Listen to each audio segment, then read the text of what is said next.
Fala pessoal, Rafa Velar aqui, mais um episódio do CMO Playbook saindo, hoje com o Fernando Vilela, que é Head de Growth e Marketing da RAP. Então você pode imaginar o que foi que a gente trouxe, né? RAP como uma das empresas que está no epicentro de como a tecnologia tem ajudado o consumidor a quebrar algumas barreiras de comportamento. Então, assim, pode ter certeza que a gente passou por tudo isso. E além da cabeça orientada para dados, que é o mindset de growth na hora de crescer uma empresa. Então o episódio está fantástico, senta aí, aproveita. E depois vem aqui no DM me contar o que você achou. Um abraço, gente.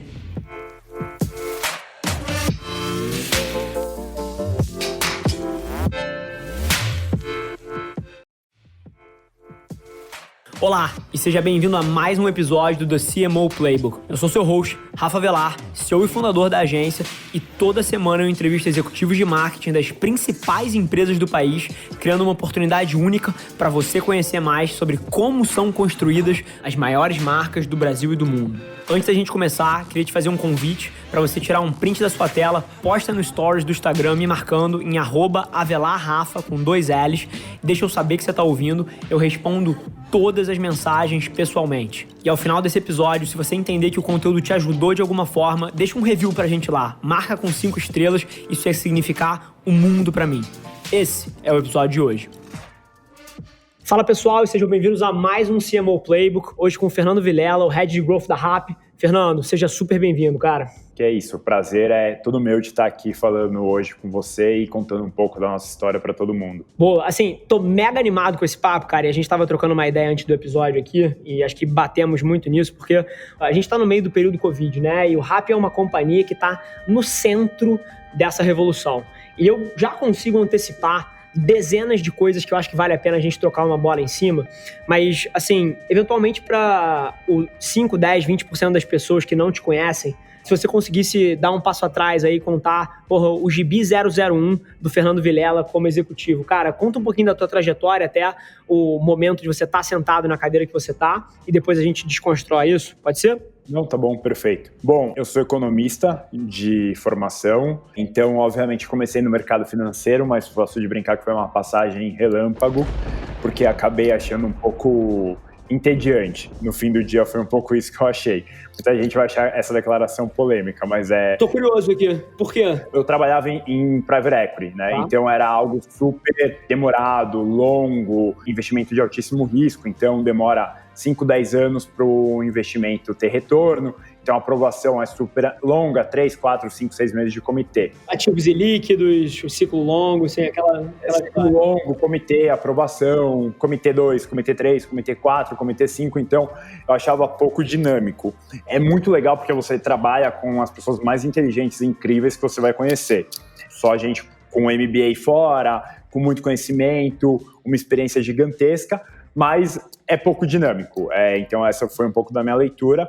E aí eu fui para a Ambev, onde eu fiz a minha carreira inicial. Então na Ambev eu fui estagiário, trainee, depois eu estava tocando um time de vendas na região do ABCD, depois eu estava olhando a estratégia de preço, política de preço no fim do dia da Ambev de forma simplista. E eu estava com uma pulga atrás da orelha, vendo que o mundo estava mudando, que coisas novas estavam acontecendo, e eu estava fazendo algo legal, uma empresa assim espetacular, Ambev, mas é algo tradicional. Então, vendo esse mundo de tecnologia, de novas empresas surgindo, eu falei, vou aproveitar e conhecer um pouco mais. Então, eu fui falar com algumas pessoas e olhei e falei, cara, eu acho que é o momento de fazer uma mudança de carreira para ir para esse mundo novo. Foi quando eu conheci a RAP. Na época, a gente só atuava em São Paulo, em alguns bairros de São Paulo, então era super no comecinho. 2 anos atrás, se a gente volta, tem 2 anos, isso, né? Era super early, sim. Então era super no comecinho. A RAP Latam tem 5 anos, o Brasil tem 3 anos e pouco, sendo que é basicamente 1 ano de implementação. A gente estava só em São Paulo, em alguns bairros de São Paulo, a gente não chegava nem no Morumbi, para você ter uma ideia. E aí eu topei, fui para a RAP. No começo falaram, vai tocar expansão em São Paulo, então eu abri Zona Leste, abri Zona Norte, abri ABC, abri Alphaville, e comecei a abrir São Paulo para as áreas vizinhas da região onde a gente já atuava. Então foi quando a gente chegou no Morumbi, foi quando a gente chegou Jardim Marajoara, que é o extremo sul de São Paulo. Então foi um momento super legal, estava aprendendo muito, tinha um escritório separado, um time separado, então foi um momento de bastante aprendizado de startup early stage, empreendedor puro. E aí, um belo dia, o Zahuk, que até hoje está na Rappi, e agora ele está em operações, mas na época ele era como se fosse o General Manager do Brasil, e ele me chamou e falou: Fer, eu quero que você passe a olhar marketing e growth, né? E na época eu lembro que eu falei: mas cara, eu sou economista, eu trabalhei com preços, vendas, estou olhando expansão, o que eu sei disso?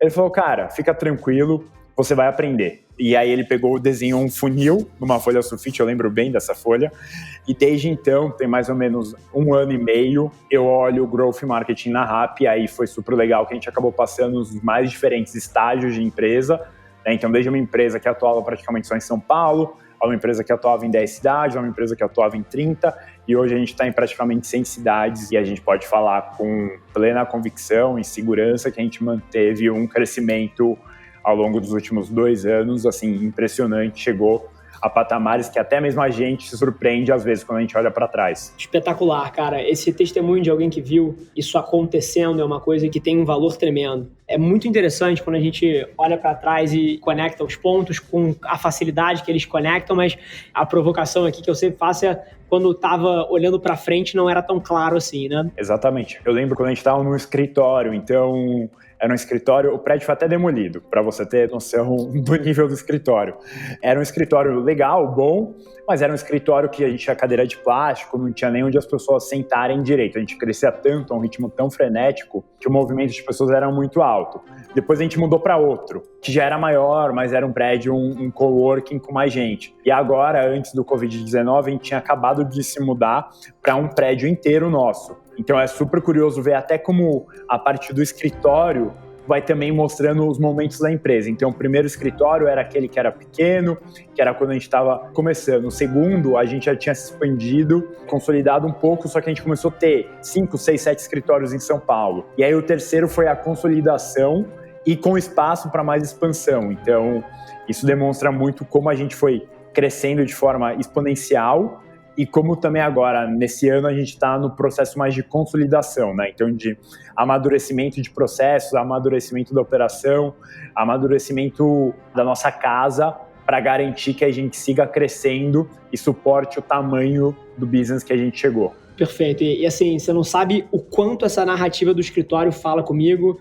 1 ano e meio aqui de agência também, já tô no 6º escritório, eu conheço a trincheira disso daí, mas é do cacete. Cara... Oi pessoal, eu sou o Conrado, sou o CTO da Avelar. Vim aqui interromper rapidinho essa programação para te fazer um convite para ouvir o podcast chamado Voice Playbook, que é parte integrante do CMO Playbook, sobre tecnologias de voz, IoT e assistentes digitais. Lá você vai conhecer mais sobre a interface que já está no nosso DNA e que está revolucionando a forma como marcas e consumidores interagem. O Voice Playbook já está disponível nas maiores plataformas de podcast por aí.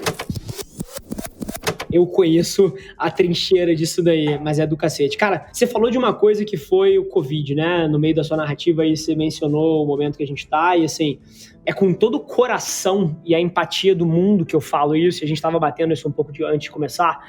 De maneira nenhuma eu quero diminuir o quão difícil isso pode estar sendo para muitos brasileiros e tenho empatia. Minha esposa trabalha no Sistema Único de Saúde, então acredite, cara, eu estou vivendo o que o brasileiro está vivendo na minha casa todos os dias, porque ela traz as histórias e tem muitas coisas que não podem ser comemoradas, mas quando a gente flipa o espectro, a gente entende que isso é verdade, a gente flipa o espectro e olha para frente, eventualmente um residual positivo que isso possa deixar, cara, a Rappi é uma empresa que está no epicentro dessa transformação. E muito tem se falado, nos hábitos de consumo acelerando, novas tendências aparecendo e aceleração de outras que já estavam em curso, talvez 5 anos em 5 semanas, 5 anos em 5 meses. O que você pode trazer de data points, aprendizados desses últimos 2 meses aí lidando com o Covid e estando numa empresa que está no epicentro dessa transformação do consumidor? Cara, o que você viu de interessante? Perfeito. Primeiro vamos dar um passo atrás. Logo quando começou a potencializar o tamanho da pandemia na Ásia, por conta dos investidores que a gente tem por trás, né, como SoftBank, por exemplo, DST, entre outros, a gente sempre foi próximo de outras empresas que são similares ao nosso business e atuam na Ásia, na Europa, na África, enfim. Então a gente vinha já conversando com eles para ir preparando a operação para o tamanho de choque de demanda ou mudança de comportamento que poderia acontecer. Eu acho que a principal mudança que faz uma questão quando você coloca praticamente todas as pessoas dentro de casa é que o nosso serviço, que sempre foi ajudar as pessoas, a missão nunca foi tão verdadeira como agora. Então a gente sempre falou que a nossa função é ajudar as pessoas, garantir que as pessoas tenham conveniência, garantir que as pessoas tenham facilidade, que elas não percam tempo com coisas que elas não precisam perder tempo. Agora, a gente está ajudando 100% as pessoas de maneira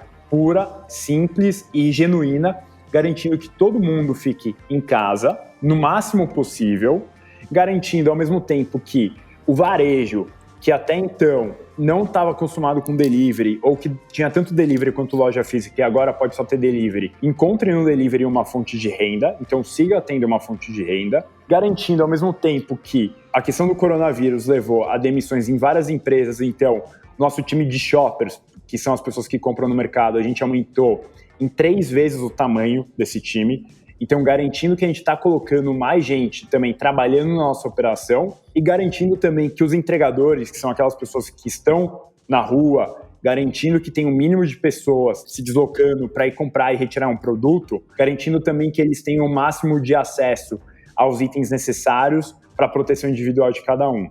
Mas, diante da questão do Covid-19, a gente alinhou com os nossos investidores que primeira prioridade, segunda e terceira não é resultado financeiro, e sim ajudar as pessoas. Então, fazer o nosso melhor, investir da melhor forma possível para garantir que o ecossistema seja apoiado e seja ajudado. Então, eu poderia listar uma série de iniciativas, mas só para dar um exemplo, a gente mudou o período de pagamento de restaurante, que a gente pagava em 2 semanas e a gente passou a pagar semanalmente, que é um impacto financeiro, é um impacto de fluxo de caixa que para o restaurante é considerável, ajuda ele a não ter dificuldade financeira, e para a gente é um impacto que também piora a nossa linha financeira, mas essa não é a prioridade no momento. A prioridade é ajudar as pessoas. Boa, e interessante, eu adoro a sua resposta, tá? E pelo seguinte motivo, eu te perguntei, as principais lições e aprendizados no período Covid, né? E o que você trouxe foi exatamente, cara, o quanto num momento desse o propósito da companhia tem que falar alto, né? É um momento muito mais de um story doing do que de um storytelling. É um momento de fazer menos barulho e causar mais impacto. Então, assim, acho que a tua resposta transita por essas áreas todas. Eu acho que é um baita de um exemplo pra gente trazer pro pessoal. Dentro disso, como você colocou, o tamanho do impacto que a Rappi tá podendo causar num momento desse, assim, não é qualquer um que está numa posição dessa. E para estar numa posição dessa, você tem que ter feito um puta trabalho nos últimos anos, não só para ter escala, para ter o acesso, para ter a base de usuários, para ter esse ecossistema para cuidar todo. Isso tudo vem de um trabalho muito bem feito. E aí, cara, assim, eu conheço a Rappi há bastante tempo, acompanho a companhia há muito tempo, e algumas coisas me chamam muita atenção em termos de comunicação. O que eu tô falando? Quando a gente olha para grandes empresas no Brasil, a alocação de capital, a alocação de orçamento em marketing e publicidade, ela segue um padrão, quase que centenário aqui. As empresas não mapeiam as suas atitudes para onde a atenção do consumidor foi. E, cara, vocês são brilhantes nisso. Então, cara, desde influenciadores, a forma como vocês fazem guerrilha, o investimento no digital no centro de tudo, cara, são alguns dos pilares que qualquer pessoa que olha de fora com um olhar um pouco mais crítico identifica. Fala um pouquinho da tua visão desses pilares todos, você que ganhou a cadeira de marketing aí tem 1 ano e meio, e como é que foi um pouco esse processo de test and learn, aprendizado, e por que você privilegia essas iniciativas em detrimento de tudo que, em teoria, as grandes companhias brasileiras valorizam? Perfeito. Bom, acho que isso faz muito parte do nosso DNA de empreendedor. Lá atrás, quando a gente começou, a gente tinha muito a questão da grana, né? Então, a gente era de um tamanho onde quando a gente olha a questão de mídia, principalmente no mercado brasileiro, é tudo extremamente caro. Você vai falar de televisão, vai falar de mídia dentro de elevador, vai falar de out of home, em algumas cidades são valores, cifras que empresas pequenas nem sonham em chegar lá. Então a gente falou, cara, dado isso, vamos ser esperto e vamos tentar construir o melhor possível. Então, primeiro, guerrilha. O que é guerrilha? É você fazer algo pequeno, com baixo custo, que tem um grande potencial de impacto de reverberação. Então, para dar um exemplo de guerrilha, uma guerrilha que a gente fez que ficou super conhecida, a gente entregou a bola da final da Copinha Paulista. Você tem o futebol, que todo mundo vê, só que a Copinha é um campeonato menor, que tem uma visibilidade boa porque ela é sozinha no começo do ano, e a final tem um impacto muito grande para um mercado como São Paulo, ainda mais dependendo de quem chega na final. Então a gente foi lá, a gente negociou com a Federação Paulista de Futebol, que foi super aberta a inovar, a empreender junto, montamos o case juntos e fizemos a guerrilha. Se você for ver, é uma ação extremamente simples, só que teve uma reverberação, um impacto, impressões, milhões de visualizações gigante. Então esse é um primeiro exemplo. Só fazer uma aspas aqui, eu lembro do dia que aconteceu, o João, o produtor que está produzindo o episódio com a gente aqui, na hora ele me mandou a ação. Você lembra disso? Fiz essa aspas aqui porque você trouxe esse case e é um case que eu lembro do dia que isso aconteceu, então baita coincidência. Boa. E aí tem um outro lado que assim, a gente é uma nova tecnologia, um aplicativo que no começo era um delivery de tudo, né? Hoje a gente se considera um super app. Mas no começo, como que a gente educa usuários brasileiros que estão acostumados há 15 anos a operar delivery? Então a gente entendia que o mercado brasileiro precisava ser educado sobre como a Rappi funciona e, ao mesmo tempo, precisava ser educado de uma forma inteligente e barata, né? Porque televisão é uma super forma de educação, mas é extremamente caro. Então foi aí que a gente começou a apostar muito em influencer. E eu lembro que no começo, quando a gente ia falar com agências e assessorias de influenciadores, a gente queria fazer pagamento por performance, né? Então, o influencer ganha um cupom, conforme ele vai trazendo o usuário, a gente vai garantindo que ele vai recebendo um proporcional a cada usuário que ele traz.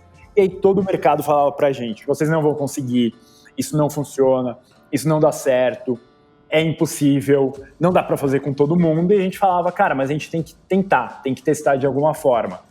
E aí foi assim que a gente acabou conseguindo implementar isso no Brasil. Ninguém fazia por performance como a gente chegou a fazer. E aí foi super legal porque a gente teve vários casos de sucesso e o melhor é a estratégia da continuidade. Quando você pega um influenciador para fazer um post, na prática a mensagem dele não é consistente. Então a gente acreditava muito que era importante o influenciador constantemente estar mostrando como a Rappi auxilia no dia a dia e na vida dele. Então foi aí que a gente fez por performance e começou a criar o playbook, né, o manual de como o influenciador podia contar como pedir supermercado, como pedir farmácia, como pedir restaurante. E foi quando todo mundo começou a falar, nossa, eu tô vendo Rappi toda hora no meu Instagram. Um entregador de patinete meio Faria Limer. São Paulo é a cidade que nunca para, mas você já parou para pensar o que torna essa cidade tão especial? Eu pedi para os meus seguidores indicarem ingredientes que representassem São Paulo. Dá uma ligada nos ingredientes que chegaram aqui, ó, exclusivamente na Rappi e na moral. E aí a gente teve um influenciador que chegou a ganhar R$1 milhão por performance, então valores absurdos que com certeza um post dele ia custar nem 10% desse valor. Então, de fato, a gente conseguiu mudar um pouco da cultura do mercado no Brasil como era até então. A gente segue apostando o influenciador como uma estratégia, porque a gente acredita que o mercado brasileiro é um dos mercados que são mais ativos em redes sociais, então não faz sentido você não contar a sua história por meio de influenciadores. Esse é um pouco o lado de influenciador. Tem um outro ponto também, que é curioso, que é assim, no fim do dia, qual que é a imagem que as pessoas têm da Rappi? Ou de qualquer aplicativo de delivery? A imagem é o entregador na rua, porque é ali onde você tem o maior contato, a maior exposição à marca. Então, uma das iniciativas que a gente sempre apostou, investiu, é a questão da mochila do entregador. A gente sempre achou que é super importante ter entregadores com as mochilas da Rappi. Então, isso também sempre foi uma alavanca de marketing e não uma alavanca de operações. Perfeito. E é interessante, enquanto eu escuto você falar, Fer, a única coisa que eu consigo pegar e colocar na mesma caixinha é atenção subvalorizada. Tudo que vocês fizeram ao longo da trajetória do Growth mapeava para entender, cara, quais são os canais onde eu consigo o maior retorno em cima de cada real meu. Exatamente. E assim, isso faz tanto sentido para mim. Eu fui criado num ambiente de extrema escassez, assim. Desde quando eu era moleque, mais novo, eu fui criado na casa dos meus avós com a minha mãe. Morava com os meus avós e com a minha mãe, depois que ela se separou. Um ambiente de escassez. E mais uma vez pra frente, minha primeira experiência de trabalho, também sou economista, também tive uma passagem relâmpago no mercado financeiro, porque também não me identifiquei. E fui pra empresa família, e a empresa família estava muito mal, e mais um ambiente de escassez. Então, assim, quando eu olho para minha cabeça como marqueteiro, a minha cabeça só funciona nesse default. Como eu faço os meus centavos valerem milhões? E aí é interessante, tudo que você trouxe joga dentro dessa caixa. E adorei o ponto sobre influenciadores e performance, porque, assim, eu super entendo a narrativa e influenciador pode ser usado para vários objetivos diferentes, né? Você pode usar para awareness, pode usar para vários momentos. Mas o grande lance que destrava valor nessa relação é uma relação de mais longo prazo.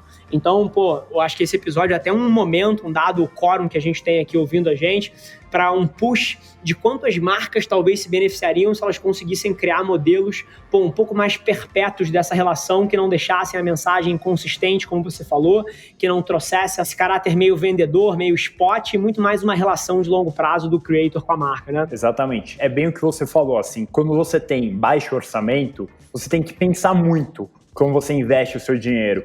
Quando você tem um orçamento gordo, você tem um incentivo perverso que é isso é 5% do orçamento, beleza, uma prova. Então você não tem o mesmo nível de detalhe e atenção ao retorno do valor investido. Então esse DNA, essa cultura de trabalhar com pouco, construiu muito da nossa história, acho que constrói muito da história de grande parte das startups, e até hoje está na nossa história. Então mesmo agora que a gente é maior, obviamente tem mais grana, a gente sempre pensa, tá bom, isso custa 100, mas a outra coisa custa 100. Qual que tem maior retorno? Então, esse DNA, essa cultura é super legal e super importante. E influenciador, o que eu vejo muito é as marcas grandes começaram a querer usar influenciador, mas ainda é uma forma pouco consistente. Então, você vê a televisão falando uma coisa, um influenciador falando outra coisa. São alguns experimentos, mas como ainda não está tão no DNA, tão presente, obviamente as marcas grandes têm um tempo de adaptação maior.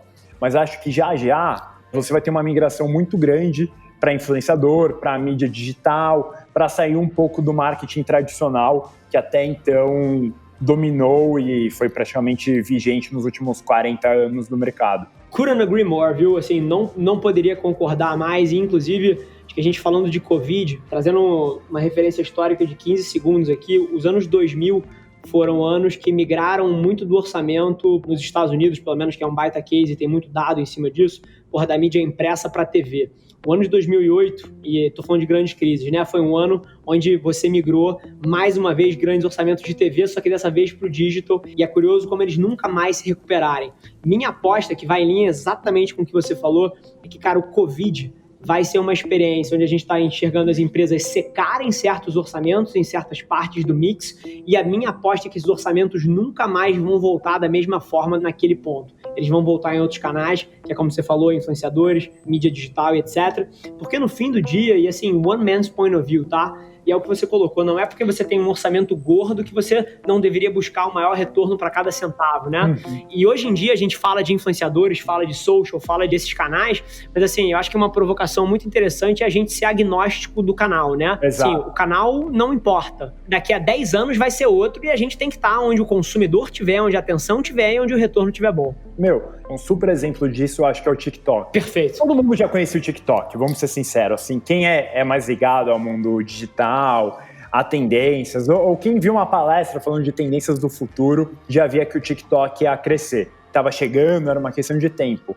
Se você olha as métricas do TikTok, desde que começou a ter o impacto do coronavírus, a ter um isolamento nas cidades do Brasil, você vê a explosão do TikTok em downloads, é bizarro, é impressionante. Agora, todas as empresas, incluindo a gente, tá correndo. Cara, como que eu uso o TikTok de uma forma que eu consiga, de alguma maneira, ter a minha marca exposta ali, fazer alguma coisa legal, alguma coisa que faça sentido?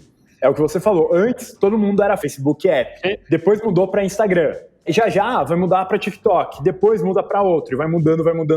Perfeito. Mas não necessariamente o Facebook virou ruim. Talvez você só tem que mudar a estratégia que você usa para ele. Não necessariamente o Instagram vai virar ruim, você só tem que mudar a estratégia que você usa para ele. Cada canal você tem que ir entendendo bem para que ele serve, qual que é a função dele e fazer os investimentos conforme a necessidade. Um negócio que eu acho muito curioso com a questão de corona e tudo mais é que eu nunca vi tanto restaurante fazendo ads por ele mesmo no Instagram.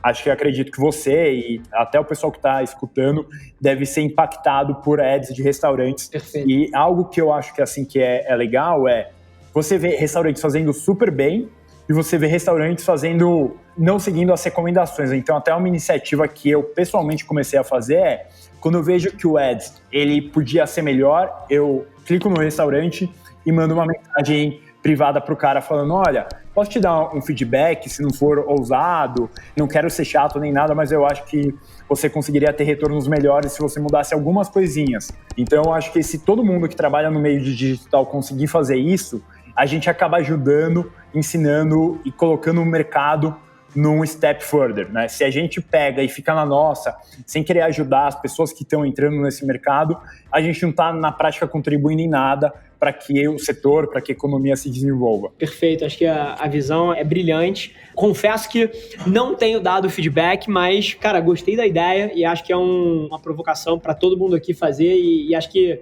mais interessante ainda do que a provocação que você fez com a sua história é a gente olhar para o que isso significa, né?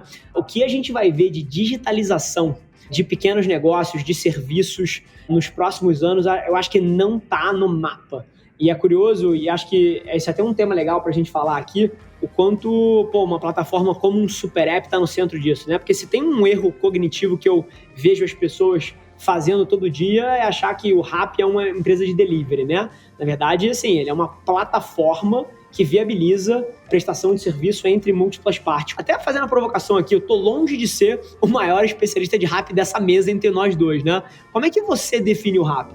Uma excelente pergunta. Eu diria que a gente é a plataforma das plataformas, assim, de uma forma simplista, é isso. Então a gente não quer ser uma plataforma em específica, mas a gente quer ser a plataforma que consolida as mais diferentes plataformas, sejam elas delivery de restaurante, delivery de supermercado, carteira digital, serviço financeiro, massagem a domicílio, as mais diferentes plataformas que tiverem a gente vai querer ter dentro do nosso aplicativo. No fim do dia, uma outra forma de definir é frequência. Então, se você pensar em você como usuário, do momento em que você acorda até o momento em que você vai dormir, quais são os temas, os assuntos onde mais tem frequência? Então, primeiro é mensagem, né? Troca de mensagem. A gente nunca vai querer ser o WhatsApp. O WhatsApp tá lá bonitinho, ele é bom, a gente nem é lunático a ponto de querer chegar e falar a gente vai ser melhor que o WhatsApp, vai criar um WhatsApp na Rappi. Não, longe disso.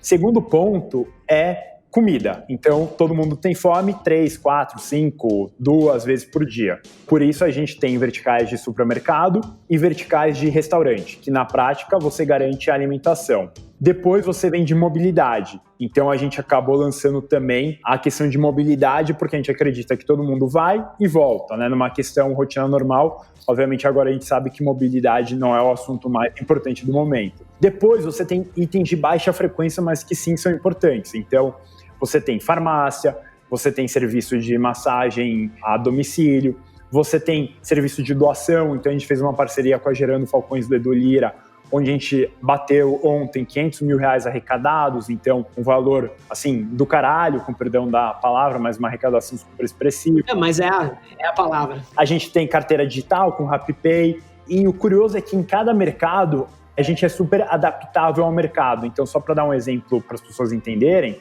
serviço de pet shop é algo que nasceu no Brasil. Por quê? A gente tem o botão do qualquer coisa, que é o nosso grande ouvido, né? A nossa grande área de insights. Então, a gente não tem um time de insights de 150 pessoas, a gente tem um botão, com algumas pessoas olhando por trás, obviamente. Ali a gente viu que no Brasil muita gente pedia ração para cachorro, ração para gato, ração para tartaruga, enfim. E a gente falou, cara, a gente precisa ter essa vertical aqui no Brasil. Foda. Então, a gente sentou junto com o pessoal da Pets e criamos a vertical. E hoje, todos os países têm a mesma vertical. É algo também que você tem que estar muito ligado e conectado qual que é o desejo do usuário local. Por isso que a gente tem time assim, né, seres humanos da Rappi, funcionários da Rappi, sei lá, das principais cidades que a gente atua, a gente tem todas as cidades, e aí das cidades secundárias onde a gente atua, a gente tem polos que olham mais de uma cidade. Então também acho que isso é super importante, essa localidade, como você constrói um super aplicativo, que ele não é bom para o usuário latino-americano, ele é bom para o Rafa,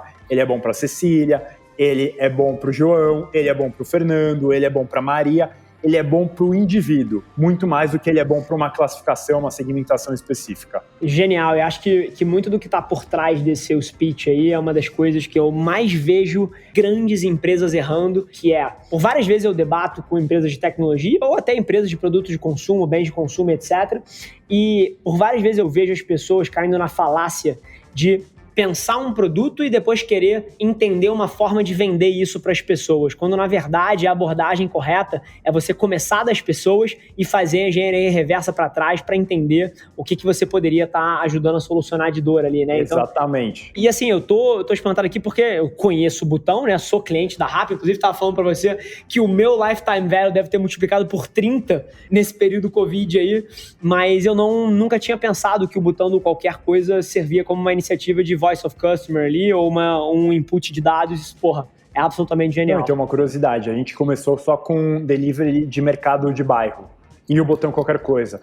Todo o resto que você vê, ele veio porque pelo Qualquer Coisa a gente percebeu que era algo que as pessoas pediam. Então, seja farmácia, restaurante, serviço de entrega, serviço de Rapicash, serviço de estética. E esses serviços de massagem, estética, enfim, são acordos com outras startups, porque como a gente acredita que a gente é a plataforma das plataformas, a gente acredita que a gente também pode ser uma plataforma que apoia outras startups. Então, o serviço de beleza, por exemplo, ele é da Singu, que é outra startup. Serviço de massagem é de uma startup chamada Smart Spa. Então, a gente acredita muito também que a gente consegue conectar outras startups dentro da nossa plataforma principal e, com isso, ajudar o ecossistema também de startups no Brasil. Sensacional. E você falou muito do WhatsApp, etc. Acho que tem um paralelo de um case global que é muito do que a Rappi está se posicionando aqui, que é o WeChat lá fora, né? O WeChat, ele nasceu do serviço de mensagem, mas ele tem a parte de payments, ele tem a parte de serviços, ele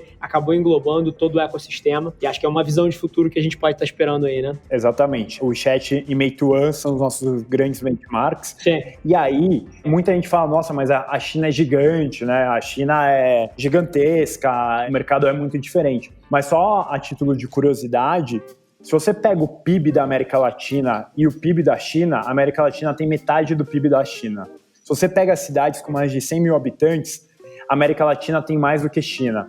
Então, obviamente, a gente nunca vai ser do tamanho de um mercado chinês, asiático, né? Uma questão populacional, mas a gente tem vários fatos e dados na América Latina que suportam o crescimento de tecnologia aqui. Então, o que a gente via e entendia muito é que, o empreendedor na América Latina, principalmente Brasil, ele tem um pouco de medo, um pouco de receio, porque são cenários de tanta instabilidade econômica, política, social no passado, que faz com que as pessoas tenham medo de empreender.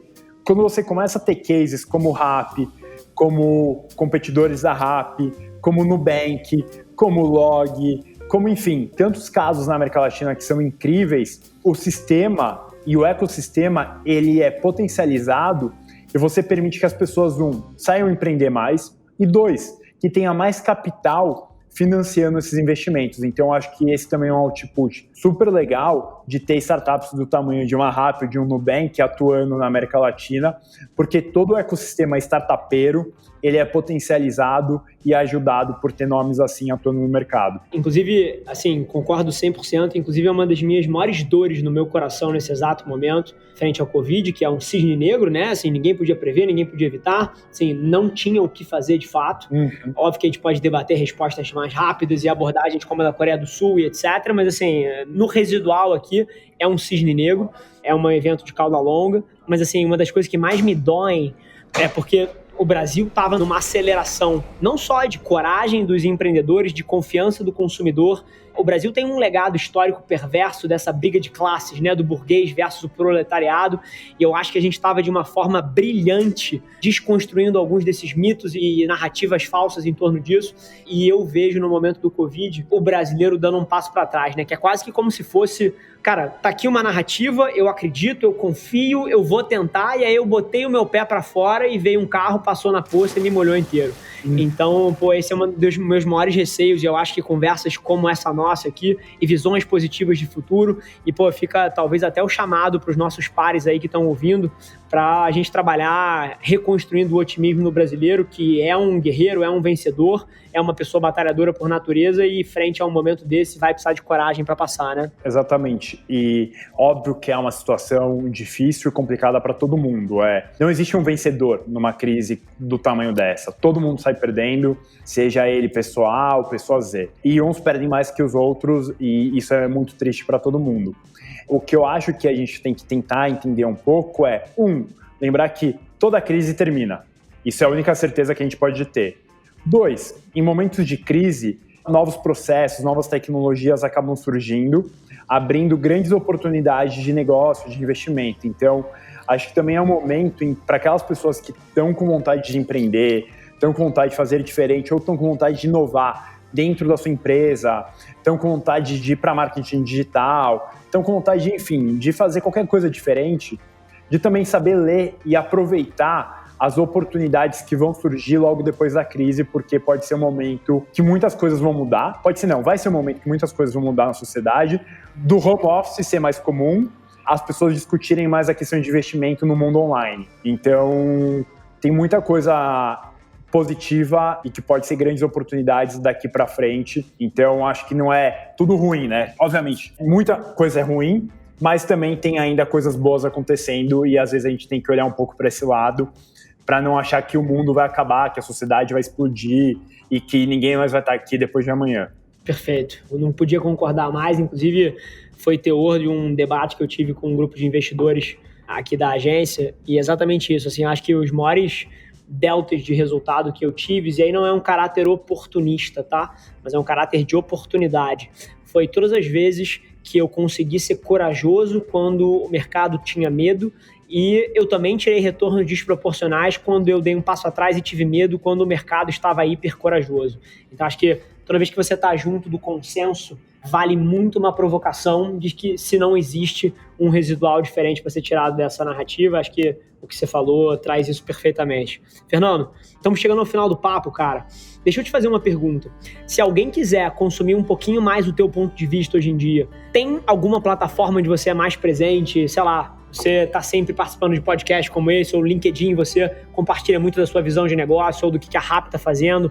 Tem algum lugar onde as pessoas conseguem te encontrar com mais frequência? Boa pergunta, e uma pergunta difícil. Assim, eu adoraria conseguir compartilhar um pouco mais, mas sendo super sincero, eu trabalho muito. Então eu acabo, aí acho assim, todo mundo trabalha muito, né? Mas eu acabo nem tendo tempo nem muita cabeça para compartilhar tudo que eu gostaria de compartilhar. Mas muito das principais iniciativas da RAP eu sempre acabo compartilhando no meu LinkedIn, então as pessoas podem ir lá. E eu sou uma pessoa, entre aspas, acessível, né?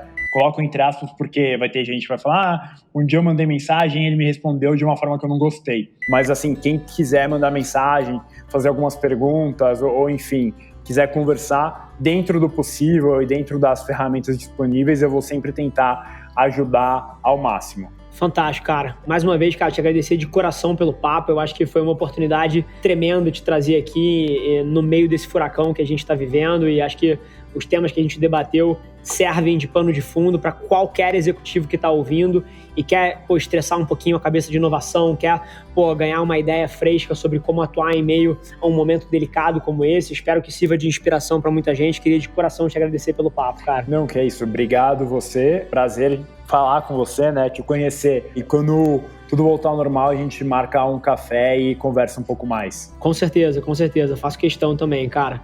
Mais uma vez, acho que a gente conseguiu passar por diferentes ângulos, né? Então, falando de coisas super táticas e que as pessoas podem derivar um valor imediatamente, como influenciadores, guerrilha, fazer cada centavo valer como se fossem milhões, até coisas um pouco mais aspiracionais de apoio ao ecossistema empreendedor e visão de futuro do que vem por aí. Então, acho que foi um papo super rico e acho que todo mundo que está ouvindo vai derivar um valor grande. Então, mais uma vez, obrigado, viu? Que é isso, obrigado você e vamos fazer o possível para sair logo dessa crise e tentar ajudar todo mundo para que o menor impacto seja visto no futuro próximo. Boa.